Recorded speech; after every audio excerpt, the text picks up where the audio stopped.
Eso solo se concibe cuando estás loco por lo que haces. Y yo estoy loco por la radio. Efectivamente, cuando sonaba el despertador a las 5 de la mañana, yo a veces me acordaba no en Los Santos precisamente, ¿no? Pero sabía que dentro de una hora estaba dando los buenos días España a los oyentes y esa era mi felicidad, el momento más entrañable, ¿no? Y por eso yo luchaba y estuve luchando continuamente.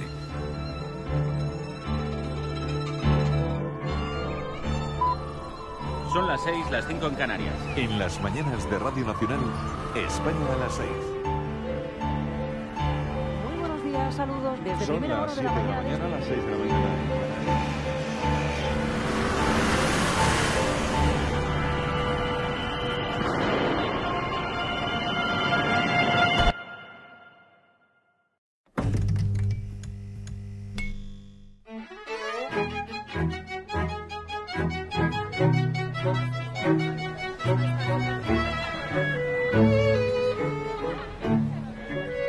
Es un animal de la comunicación, un creador, indudable,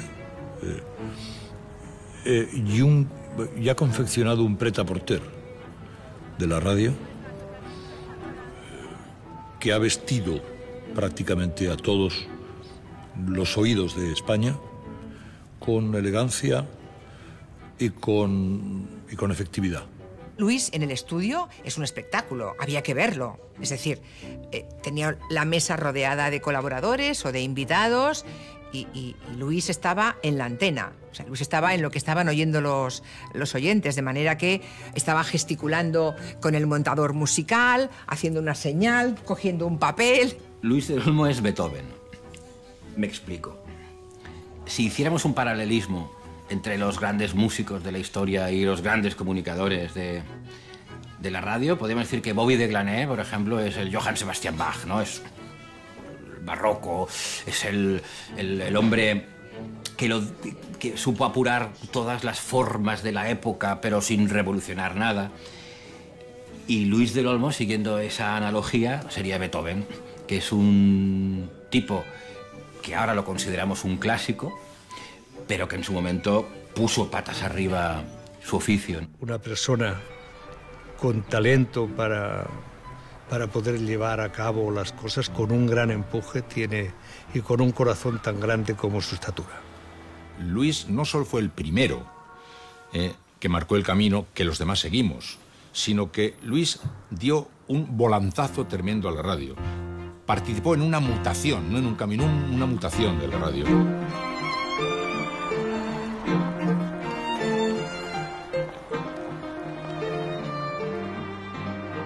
Con lo de años que hemos estado nosotros trabajando, compitiendo, que pocas veces hemos tenido caso de tomarnos un café, ¿no? Es verdad, ¿eh? Qué canalla es la radio, qué hermosa es la radio, pero qué canalla. Y qué tirana. Por ese momento en que haces una recuperación, a ver las horas que hemos estado juntos, Iñaki y yo creo que son 24 horas escasas en toda la vida, ¿no? En toda la vida. No nos dábamos cuenta de lo que estábamos haciendo en esos madrugones y en ese contacto con los oyentes.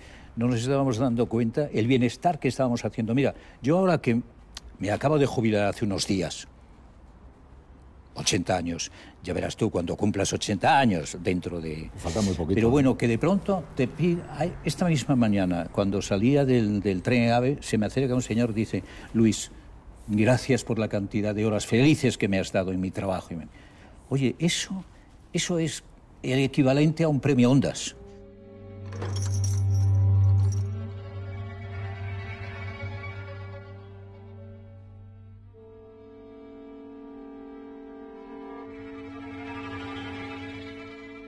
Yo de crío, de vez en cuando, llevaba a mi padre el desayuno, porque vivíamos muy cerca de la estación, y yo llevaba el desayuno a mi padre y la estación del norte, pero en la estación de Ponferrada, efectivamente, ahí mi tiempo de juventud, más que de juventud, de niñez, están escritas unas páginas que ahora recuerdo con con verdadera locura, ¿no? La madre de Luis pues era muy seria, como él, ¿no? Que parecía muy seria, porque primero nos reñía y después nos daba la merienda. O sea que hace como Luis.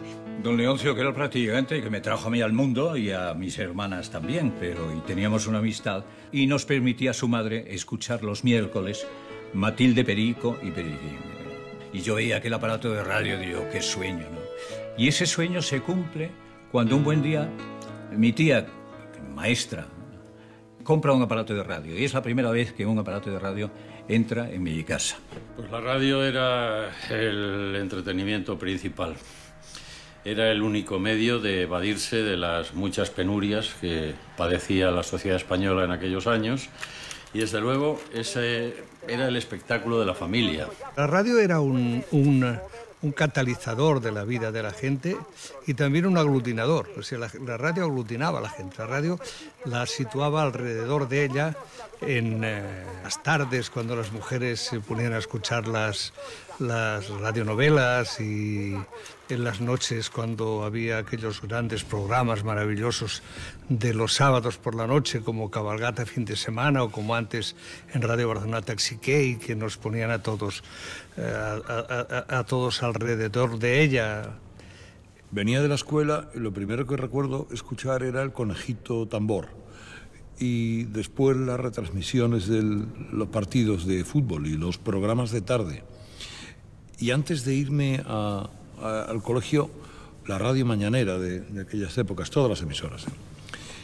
Y luego, ya con los años, ir afinando la selección.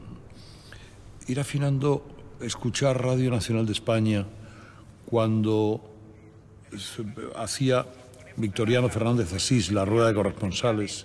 Pedro Bender, en Berlín. Antonio Sánchez Bravo, en Bruselas. José Antonio Plaza, en Londres. Francisco Narbona, en Roma. Y Jesús Hermida, en Nueva York. Había una radio privada interesantísima que era la SER, era Bobby de Glané, la radio espectáculo, era un chileno maravilloso.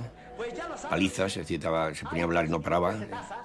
Y dicen que su tesis doctoral la consiguió en una ciudad americana y estuvo hablando sin parar 4 horas.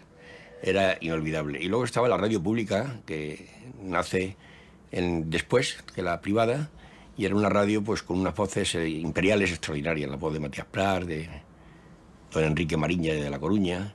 Es decir, que la radio era el parque de atracciones de los españoles y de diversión. Era una radio muy variada, una radio espectacular, sin sustancia informativa, porque era imposible. Ya sabéis que la información era monolítica en aquellos años. Y además las emisoras privadas no podían generar tal información, no tenían línea editorial alguna, como hoy tienen, y todas estaban obligadas a conectar con el diario hablado de Radio Nacional de España. Diario hablado de Radio Nacional de España. Su Excelencia el Jefe del Estado ha visitado hoy el recinto de la Casa de Campo de Madrid, donde una representación de los cadetes rurales del Frente de Juventudes que han hecho un curso en la... Vamos a ver, si han acabado con todos los periódicos el franquismo, ¿por qué mantener la radio, que era la voz de la República, era Unión Radio? El abuelo de Aznar, el señor Aznar, convenció a Franco de que la radio no había que cerrarla, porque era la diversión, el ocio de los ciudadanos. Eran tiempos de copla, tiempos de bolero con Machín, Juanito Segarra, Jorge Sepúlveda. Ahí cantábamos con los discos dedicados, uno de los programas siempre más entrañables que allí aparecían, ¿no? Aquello de para Manolita, de su primo Angelín, desde Elche, un beso cariñoso, ¿no? Peticiones del oyente. A petición de Francisco Escalona para su hijita María Elena, con mucho cariño y sabiendo le gusta. Desde Peñarroya, Pueblo Nuevo, Soledad Nava se lo dedica a sus padres con todo cariño y lo escuchen también sus tíos en Cangas de Onís. Una radio muy bien hecha. Había un programa que era Cabalgata fin de semana, que presentaba Bobby de Glané y que se sabía cuándo empezaba pero no se sabía cuándo terminaba. Y toda España estaba enganchada con ello. Y allí aparecieron los primeros periodistas como colaboradores de Bobby de Glané. Continuamos con nuestro programa, presentando como de costumbre a nuestro invitado de honor, a un compañero locutor, al locutor Gabriel Matilla, para quien pido el primer aplauso de bienvenida a fin de que se vaya acostumbrando a sus programas cara al público. Y luego estaban los seriales, que eran lacrimógenos y eran de la compañía de actores, porque hay algo fundamental que hay que explicar, y es el nacimiento de la compañía de actores de Radio Madrid. El padre de Ferrari, don Antonio Calderón, creó una escuela excepcional. De lo mismo se representaba a Shakespeare, el Rey Lear, que una obra llorona de la época. Pues nuestras mamás escuchaban los seriales y nosotros escuchábamos a Matilde, Perico y Periquín. Y ahora el nombre de Colacao. Matilde, Perico y Periquín, un programa original de Eduardo Vázquez. Buenas noches. Hola, Perico, buenas noches. Mira, llegas a tiempo. Estaba tomando la lección de gramática Periquín y no se la sabe. Sí me la sé, papá, sí me la sé. ¡Falso! Ni teníamos emisora de radio en Ponferrada, ni sabía lo que era aquello, ¿no? Hombre, cuando iba a casa de don Leoncio y escuchaba aquella fiesta de fin de semana en España y todas aquellas maravillas que hacía la cadena SER, lo escuchaba, pero no pensé en ningún momento hasta que no entra la radio, no se instala la Radio Juventud de Ponferrada y yo lo veo y lo compruebo y empiezo a jugar con los magnetófonos.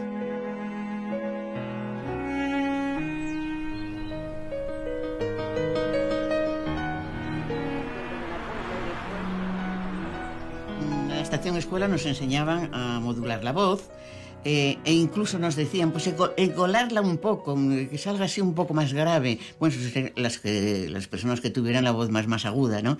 Y no sé por qué tenía complejo de voz de pito. Digo, yo con esta voz, desde luego, no podré ser nada ni nadie, ¿no? Yo escuchaba entonces a Matías Prats en aquella retransmisión de aquellos partidos.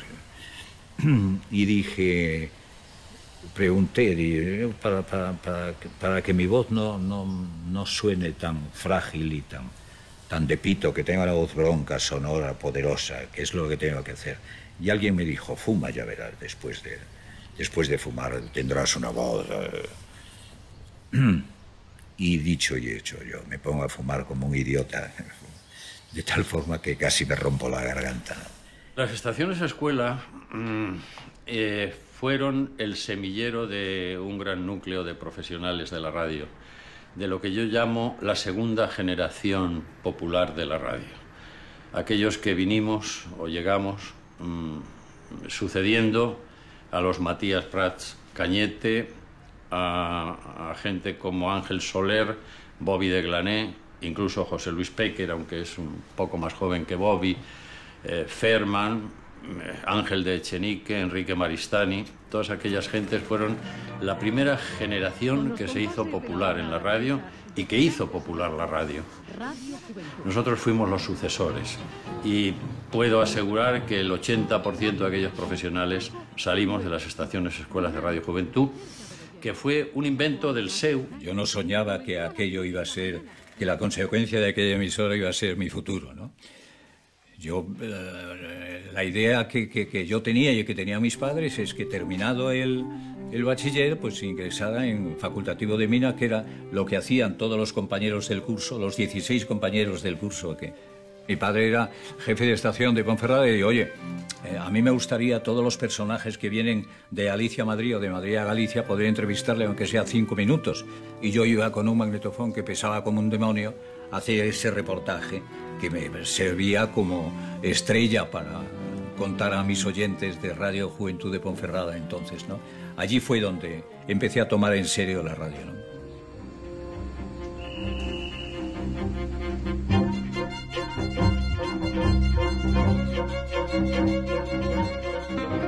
Pero disfruté hasta que me llegó el momento de decir, Ponferrada, bye bye, hasta pronto, esto es lo mío, ¿no? Me voy a volcar y efectivamente las cosas me fueron muy bien porque yo me fui a Madrid.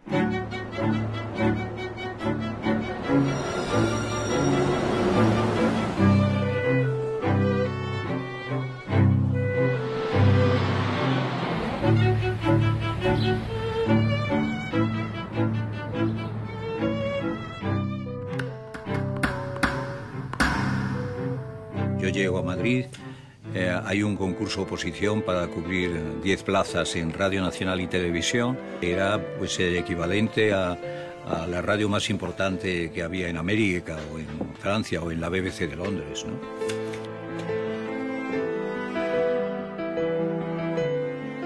yo ingreso haciendo programas en Radio Nacional y en los programas informativos con Jesús Hermida por la noche. ¿Cómo recuerdo a Luis? Le recuerdo como un espárrago embutido en un traje beige de seda, de aquellos tipo baba que llevábamos en aquella época, que te escurrían por el cuerpo. Todo el mundo llevaba corbata en aquellos años. La camiseta era impensable, salvo que te fueras de excursión o a la piscina. Son los años 60, y en esos años Luis ya empieza a brillar junto con Radio Juventud. Recuerdo que estando grabando, porque todos hacíamos de todos los profesionales, de repente no se presentó Manuel Pizarro, que hacía los narradores de la novela. Y claro, hubo alarma entre el director y tal. ¿Qué hacemos como tal? ¿Quién va a narrar esto? Porque no tenemos una voz, están arriba los locutores. Y dije, yo tengo un amigo que tiene una voz excelente.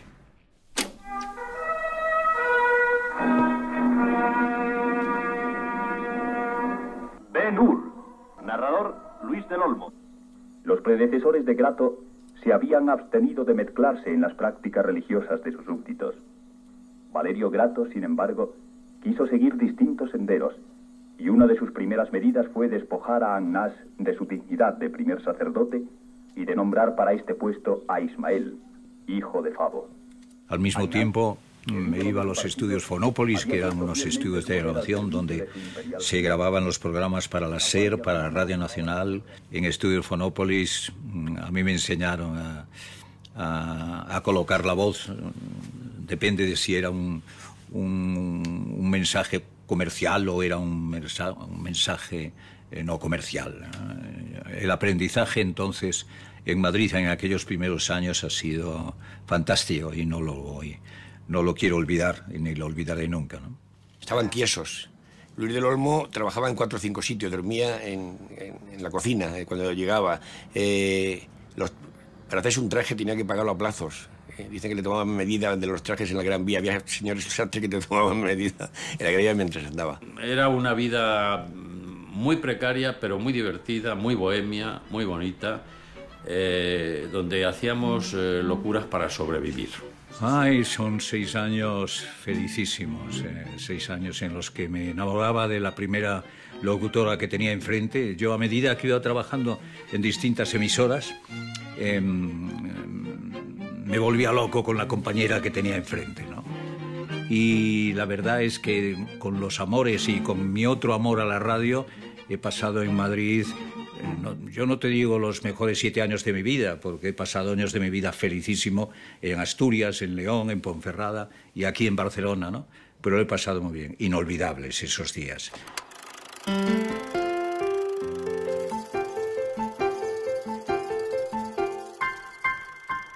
Conozco a Merche en una boda muy cerca del campo del Real Madrid.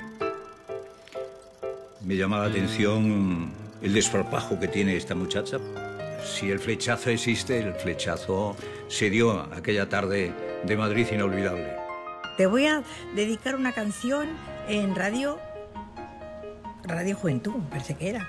Y claro, yo no tenía ni idea porque yo oía la SER. Y yo no tenía ni idea dónde estaba Radio de Juventud ni nada de nada, y al final, pues poco a poco, cada día me dedicaba una canción y todo eso decía, bueno, pues cuando el día que me diga para irnos y salir, es que ha cambiado muchísimo la vida, ¿eh? Para salir, yo le voy a decir que no, porque eso de dedicar la canción y que no me diga nada de salir, nada. Y cuando me dijo, oye, ¿quieres que esta tarde vayamos a la Radio Nacional, que tengo que hacer no sé qué, no sé cuánto? Y le dije, sí. Y así fue.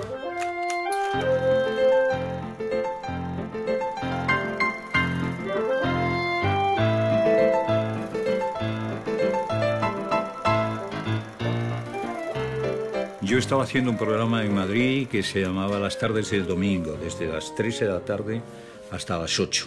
Un programa de información, de entretenimiento, de compañía. Y cuando termina ese encuentro con los oyentes a las 8 de la tarde, estaba en los antiguos estudios de Radio Nacional, enfrente del campo Santiago Bernabéu, y me encuentro con Leocadio Machado. Me dijo, oye, va a hablar contigo el director de Radio Nacional de España en Barcelona, Jorge Arandes, que yo desconocía, para hacerte una oferta. ¿Para hacerme una oferta? ¿Para qué? Para ir a Barcelona. Me hace una oferta tan descomunal y tan desorbitada que económicamente, vamos.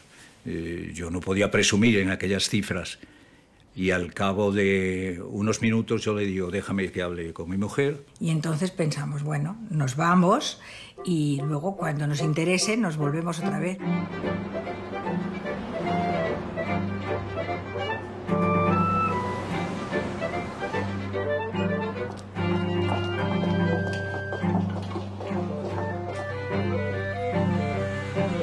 Si Luis acaba en Barcelona es porque de alguna manera él, que es un hombre intuitivo, que sabía buscar dónde estaban las cosas, los elementos que le interesaban, sabe que en Barcelona hay una escuela, efectivamente, hay un estilo distinto de hacer radio. En Barcelona se hace una radio más europea, con unidades móviles en la calle, ¿no?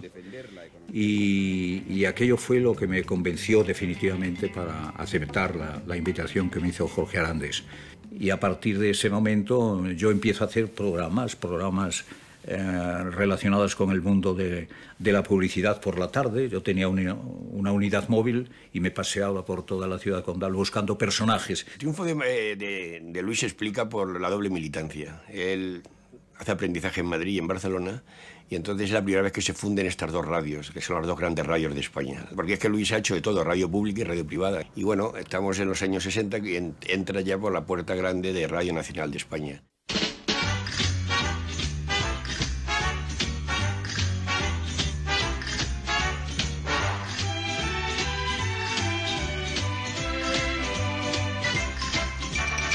Protagonistas es una idea que recoge Jorge Arandes de la RAI italiana. Estaba pasando unos días con su mujer en Roma y le llama la atención el sonido de un programa de radio.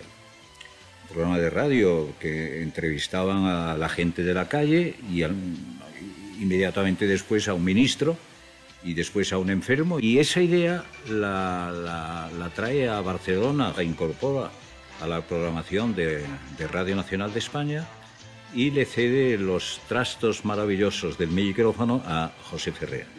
Y un buen día a José Ferrer le entra la calentura de irse a Madrid y Jorge Arandes me llama para ver si yo quería suplir a José Ferrer y continuar haciendo protagonistas.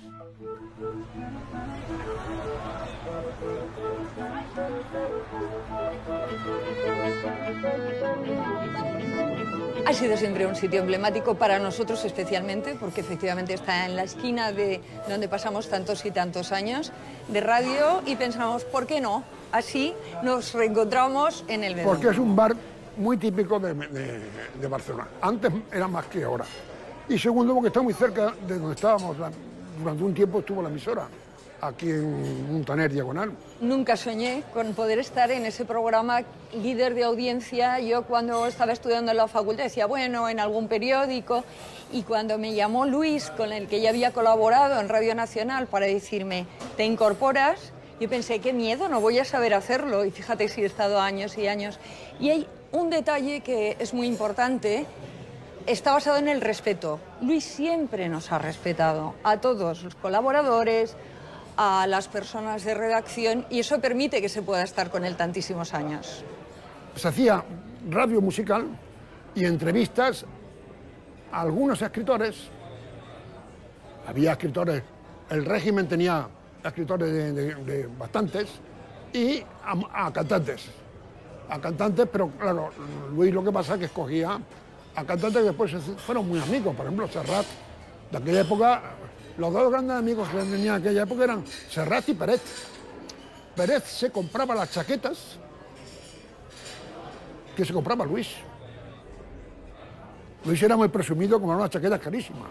Y Peret iba al tío, pues Peret en aquella época vestía muy bien. Cuando se produjo el fallo nacional después de mi renuncia a representar a Televisión Española en el Festival de Eurovisión de 1968, en caso de no hacerlo en catalán. Y Luis, cuando ocurrió todo esto, se negó a ejecutarme en la plaza pública, se negó a dejar de programar mis discos, se negó a sepultarme artísticamente, respetando lo que yo hice, algo que ha hecho siempre, y algo que ha hecho siempre con todo, Por eso es sorprendente cuando a veces a él no se le ha respetado lo suficiente, siendo un hombre tan sumamente respetuoso y tan valiente. Yo he hecho muchas locuras y sin embargo el cuerpo me ha respondido.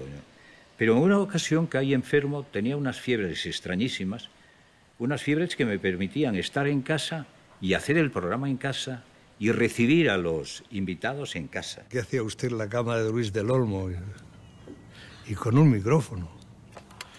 Pues yo fui a la cama de Luis del Olmo porque Luis del Olmo estaba en la cama y tenía una hepatitis y él, que debía estar haciendo reposo, pues confundió reposo con la cama, pero no dejó de trabajar. Y entonces hacía el programa desde la cama. Si del Olmo no va a la emisora va del Olmo, y ahí pues yo me encamé con él. Sí, públicamente hay pruebas. Para la libertad sangro, lucho, pervivo para la libertad. Una radio muy burocrática, pero muy burocrática. La frase lo dice solo. Una frase que era típica en Radio Nacional. La unidad de las tierras y los hombres de España. País, paisaje y paisanaje. Punto. Y nosotros mentíamos con una tranquilidad soberana. Si hablamos del feminismo, pues hablábamos los problemas del ama de casa. Claro. Y luego traíamos a la Lidia Falcón de turno, con la cual después venía era un poco el mentir, no mentir. Bueno, pues los que teníamos la oportunidad de hacer un programa en directo, como la tuve yo, pues teníamos que tener mucho cuidado de no meter la pata, ¿no? Pero al mismo tiempo teníamos que tener sumo cuidado en que el oyente se enterara de todo lo que pasaba. Parecía que hablabas en un idioma distinto, ¿no? Lo que pasa es que el oyente siempre ha sido muy inteligente. Pero yo con censura y con toda, yo creo que he trabajado con mucha libertad. Yo no sé si tenían una consideración mis jefes conmigo. En alguna otra ocasión me echaban una bronca, pero quedaba ahí en una bronca, ¿no? Quedaba ahí en una bronca. En la época de Suárez, presidente, a Luis le quitaron la antena. Y estuvo 3 o 4 meses sin salir. Bueno, salía protagonista, pero lo presentaba otro tío. Y él no tenía micro, estaba castigado. Y gracias a la presión popular, ahí se movilizó todo, partidos, sindicatos, todo, le dieron marcha atrás y le dieron incluso 1 hora más cuando volvió. Pero estuvo 3 meses pensando que estaba en el paro. Esa unidad de penetración y más con la estructura técnica de Radio Nacional de España, capaz de llegar al más recóndito rincón de la geografía, cosa que no pasa con todas las cadenas, pues eso ya era una facilidad, te daba una herramienta impresionante. Pero luego esa herramienta hay que saberla manejar y hay que dotarla de aquello que la actualidad y el pulso a la sociedad del país te sugiera.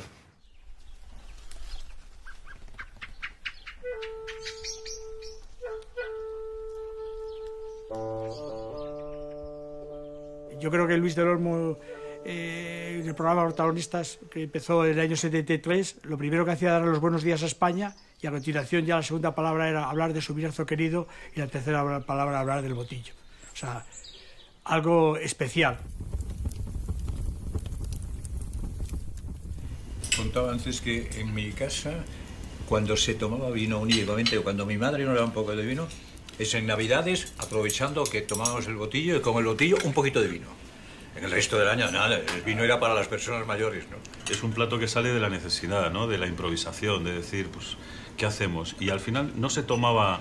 Cuando había invitados, lo que se guardaba de las matanzas era el lomo, ¿no? El lomo era como decía, hay invitados, el lomo. Sin embargo, con el paso del tiempo se ha convertido en un producto que, gracias precisamente a esos festivales, a protagonistas, a festivales que se han hecho aquí, son los que han dignificado el producto que hasta nosotros mismos, los que vivimos en el Bierzo, pues como que lo hemos de repente descubierto, ¿no? Le hemos dado otra categoría, ha pasado a otra dimensión, ¿no? Hablas del fútbol, ha pasado a la Champions. Con estos vinos, sí. Bueno, pues...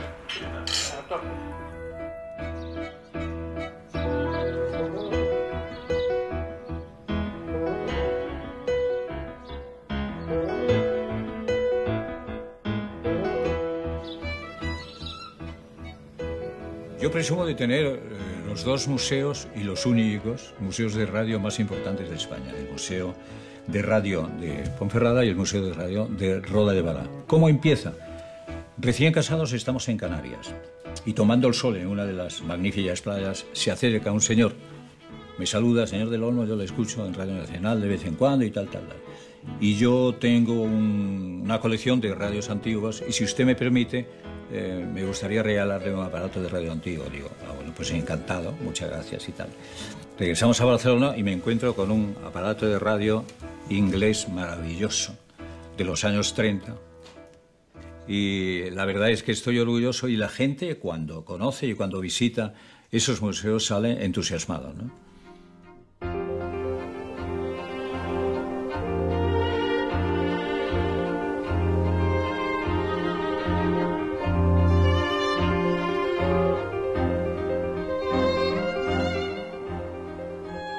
Para la consecución de la inclusión del espacio cultural o del paisaje cultural Las Médulas en la lista del Patrimonio Mundial de la UNESCO fue fundamental un trabajo técnico, sin duda un impulso a nivel social, de opinión pública, de referencia, fue el apoyo que Luis del Olmo como berciano de pro brindó a Las Médulas a través de las ondas. De hecho, los visitantes que vienen, muchos lo reconocen que vienen aquí por Luis del Olmo, por lo que ha contado y porque es una referencia para este territorio.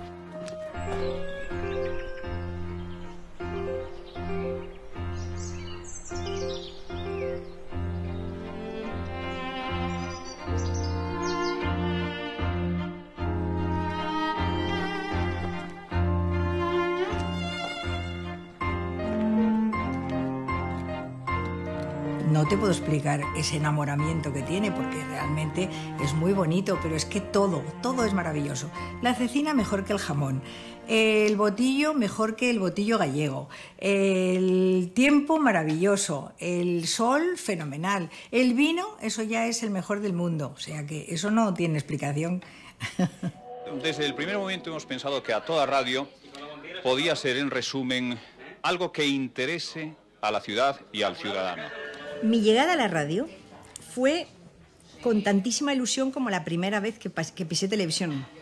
Y era porque Juanjo González, que era el responsable de los programas de deportes en esa época en Televisión Española, en Miramar, montó un programa de radio para trabajar con Luis del Olmo. Él lo dirigía, Luis del Olmo lo presentaba, se llamaba Toda Radio. La producción de Hilario López Millán, la participación de Jesús Mariñas, la participación de esas dos Mercedes, la Milá y la Remolí, como cariñosamente le llamamos, que ha sido el hallazgo de la radio catalana y pienso de la radio española. Nos metieron, Juanjo se le ocurrió que fuéramos en 2 unidades móviles, que recorriéramos la ciudad de Barcelona, las 2 Merches, Mercè Remolillo, y allí donde había un problema íbamos.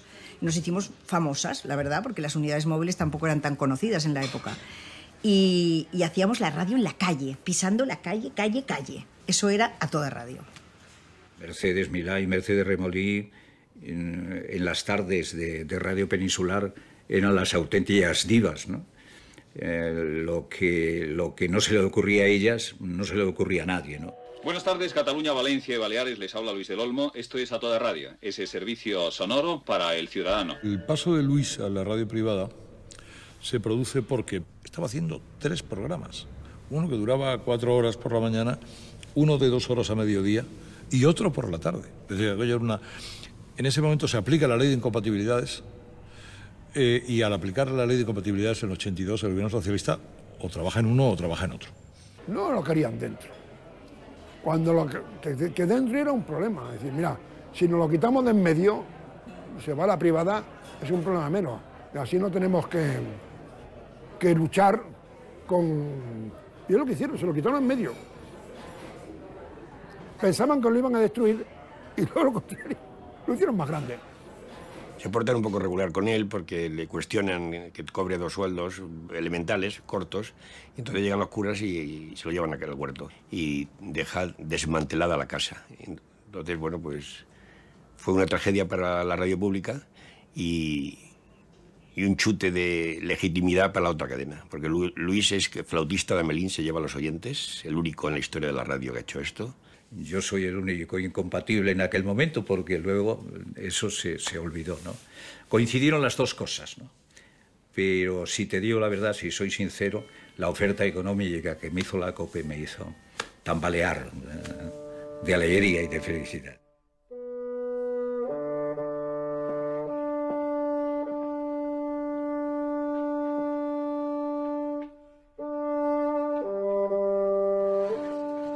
Cuando yo decido, por unas circunstancias u otras, de irme a la radio comercial, a la cadena COPE, Eduardo Sotillos, entonces director de Radio Nacional, muy cariñosamente me dice: Luis, me sabe mal que te hayas ido a la radio comercial, a la radio privada, pero no podrás utilizar el nombre de Protagonistas, porque el nombre de Protagonistas lo tiene registrado Radio Nacional de España. Tú no podrás utilizarlo. Pero yo tenía un amigo en el departamento de derechos, de nombres y derechos, yo tenía un amigo, y digo, si alguna vez, porque yo sabía que Radio Nacional tenía que renovar cada año el nombre de Protagonistas, si alguna vez Radio Nacional se despista y durante algún tiempo no se presenta para renovar, avísame. Y me llamó 24 horas después, me dice: Luis, hace 24 horas que Radio Nacional tenía que haber renovado el nombre de Protagonistas y no lo ha hecho. Y entonces fue cuando le dije: regístramelo a mi nombre.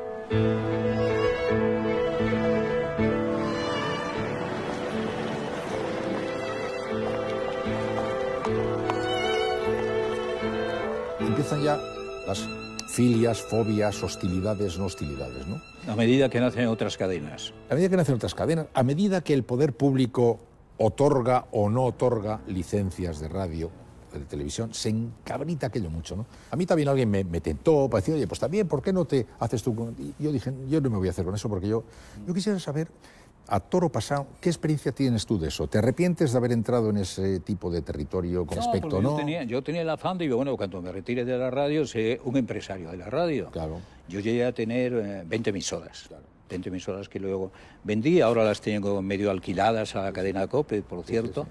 Y me permite, aprovechando ese golpe que me ha dado mi administrador, que se me ha llevado media vida económicamente, me permite vivir respirar, ¿no? Desahogadamente con la rentabilidad de algunas de esas emisoras, ¿no? Él quería ser no solamente el comunicador, sino también el dueño del soporte, ¿no?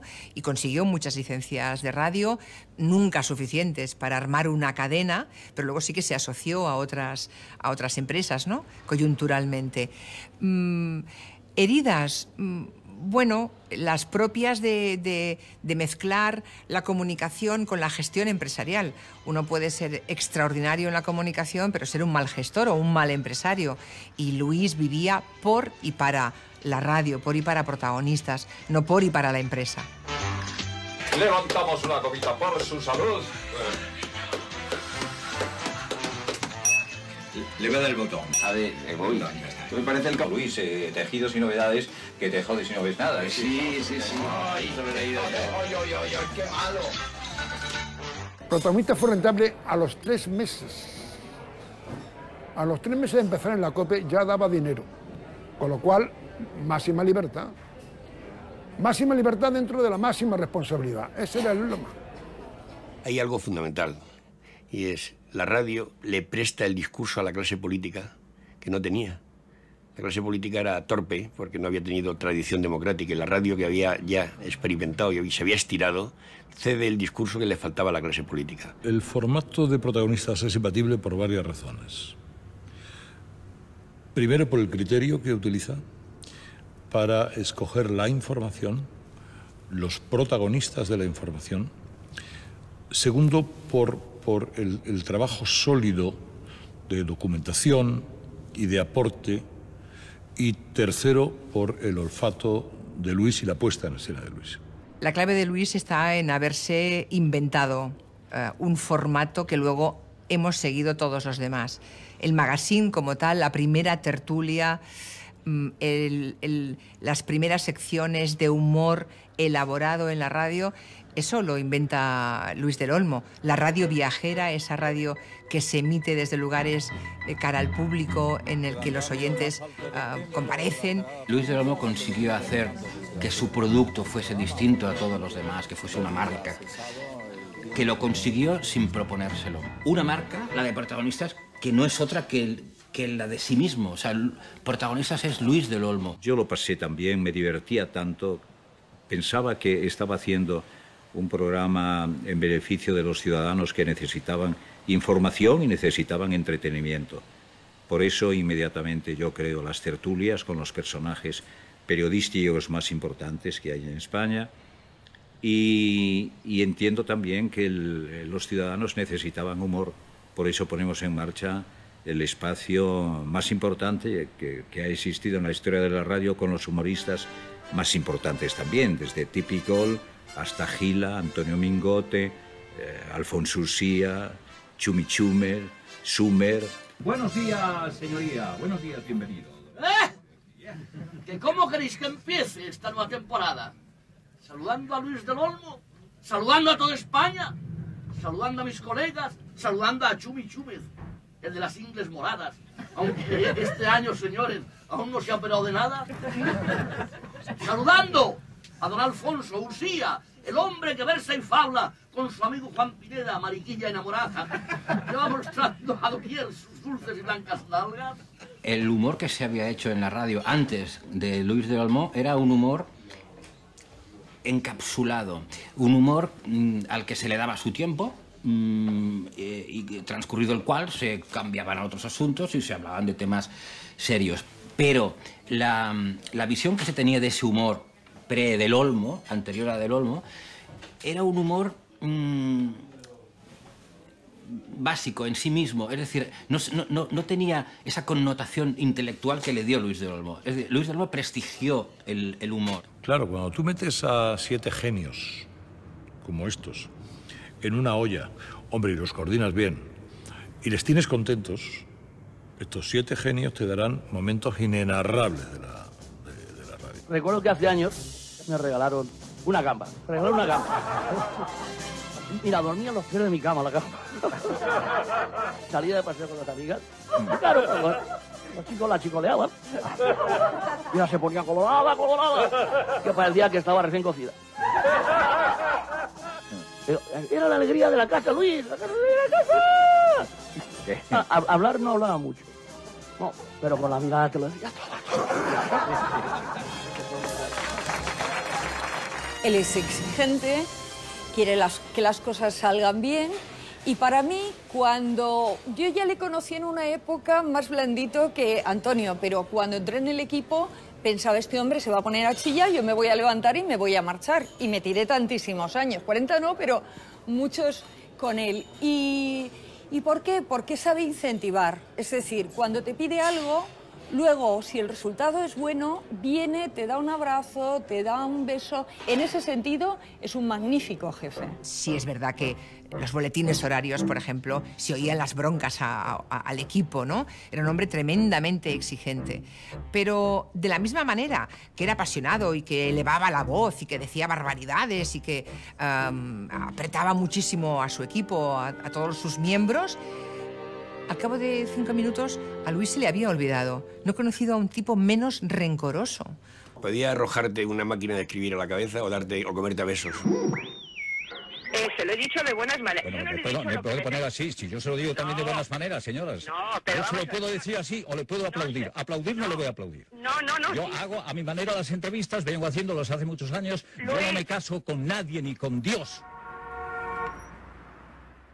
Así como la radio española no se puede entender sin Luis del Olmo, yo creo que Luis del Olmo no se puede entender sin Mercedes, ¿no? O sea, la figura de tu mujer en tu vida ha sido extraordinariamente importante, que también es de las cosas que, como se suele decir casi de oficio, termina no creyéndosela a nadie, ¿no?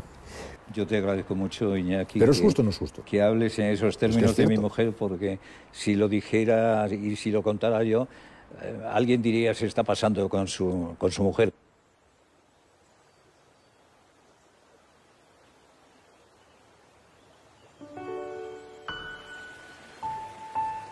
valoro la inteligencia, valoro que Merche sabe lo que hay que hacer al minuto siguiente. Valoro el cariño que hay alrededor de mi casa, sea con mis hijos, sea con mis nietos o sea con mis vecinos, ¿no? Merche es la lotería que me ha tocado. Yo probablemente sin Merche hubiera descarrilado a lo largo de mi vida, ¿no? Luis del Olmo primero fue una enfermedad, era una dolencia que la empresa en la que yo trabajaba, la cadena SER, se padecía y a la que se le trató de oponer un antídoto que fui yo. La radio era el imperio de Luis del Olmo, la radio de la mañana era el lugar en el que Luis del Olmo pues, se paseaba, no solamente con una gran autoridad, sino con una gran modernidad, puesto que había incorporado a las mañanas de la radio, en las que habitualmente se ofrecían compañías de tipo convencional, los elementos de la nueva realidad social. Prácticamente no tenía competición. No tenía competición porque vosotros en la cadena SER, las mañanas se lo dedicabais a la madre de casa, y solo a la madre de casa. Hasta el día, maldito el día, que deciden que frente a las mañanas de la cadena SER se pone Iñaki Gabilondo. Sí. Pero eso, el compartirlo tú y yo las mañanas, como estuvimos durante mucho tiempo, eso yo lo recuerdo con una gratitud. Y luego, de repente, empezaron a aparecer circunstancias que nos iban relacionando. Porque yo recuerdo, para mí fue un día inolvidable, sé que para ti también, cuando nos hicieron doctores honoris causa en la Universidad de Rey Juan Carlos, ¿verdad? Eso son palabras mayores, ¿eh? ¿Te acuerdas el lío que nos hicimos con los birretes? Sí. Que me ponían a mí el que no me cabía y te querían poner a ti el que era el mío. Qué feo estábamos con los birretes, ¿no? Sí, ¿verdad?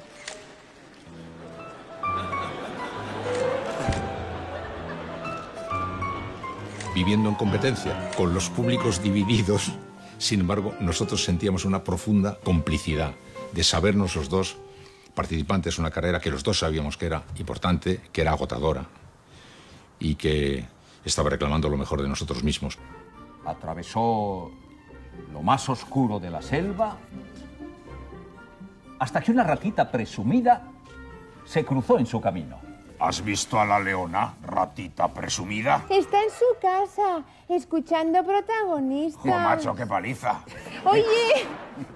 Además de ser doctor honoris causa con Iñaki Gabilondo y Antonio Minigote, tengo la medalla de la paz de Mahatma Gandhi y no me lo creían. Esto es una broma. Bueno, y luego la Alfonso X el Sabio, chico, ya esto.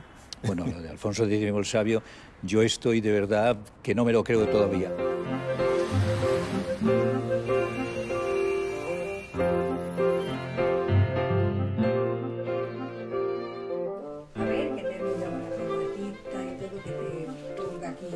Esta no es la corbata que me hubiera gustado traer, ¿no? Lo que pasa es que tú te empeñaste con esta, pues a ver, ¿quién te lleva a la contraria? ¿Sí? Lleva siempre la misma, iban a decir, este pobre que no tiene más que una.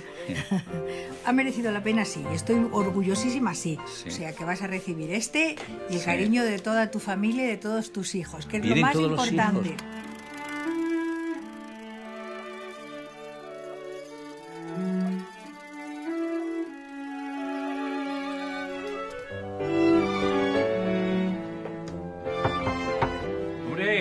Jefe, estamos... ¿Qué pasa, guapo? No se esperaba, qué sorpresa. Qué emoción, qué emoción. No podíamos fallar hoy, ¿no? Señor Don Luis del Olmo Maroto.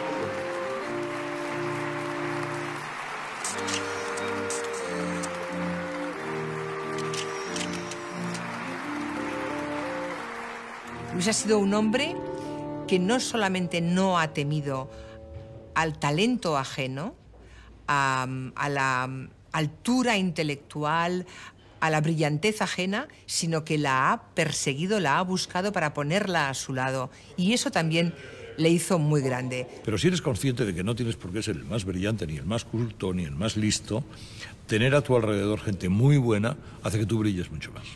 A mí eso me parece muy inteligente, ¿no? Y es una de las constantes de Luis en su trabajo.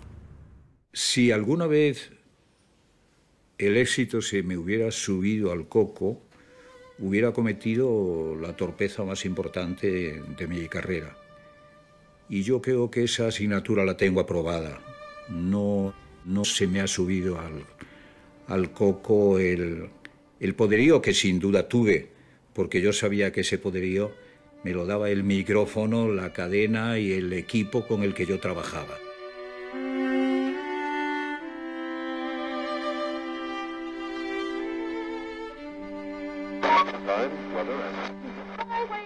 Nada va a ser lo que es. La radio tampoco.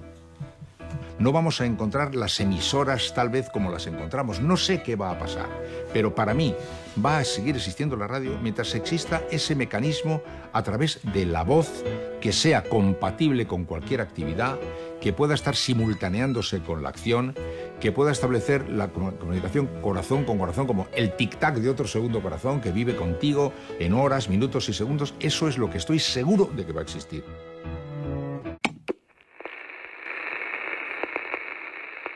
Tú has estado viviendo cada día de tu trabajo, como yo, sin darnos cuenta de que la sociedad que iba cambiando nos incorporaba a nosotros, a su cambio, con una enorme naturalidad, No nos damos cuenta, mucha cuenta. La fuerza que tiene, la radio. No nosotros, la fuerza que tiene la radio, el poder que tiene ese micrófono que tenemos, la posibilidad de encender y apagar, ¿no? Cuando tienes la suerte de que alguien te da la responsabilidad de dar los buenos días o las buenas noches a toda una cadena de oyentes importante, como la cadena SER o como era entonces Radio Nacional de España, te entra un escalofrío, dice, coño, qué poder tiene y qué fuerza tiene lo que digas y las consecuencias que puede traer.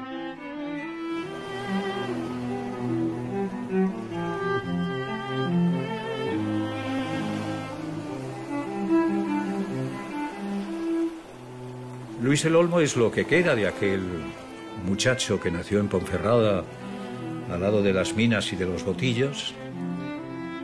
Es un hombre feliz, que se siente querido no solamente por los más cercanos, por mis nietos, por mis hijos y por mi mujer, sino también por el vecino de enfrente. A cualquier pueblo que vaya, siempre hay alguien que sintonizó a Luis del Olmo. Y eso, querida amiga, es imparable.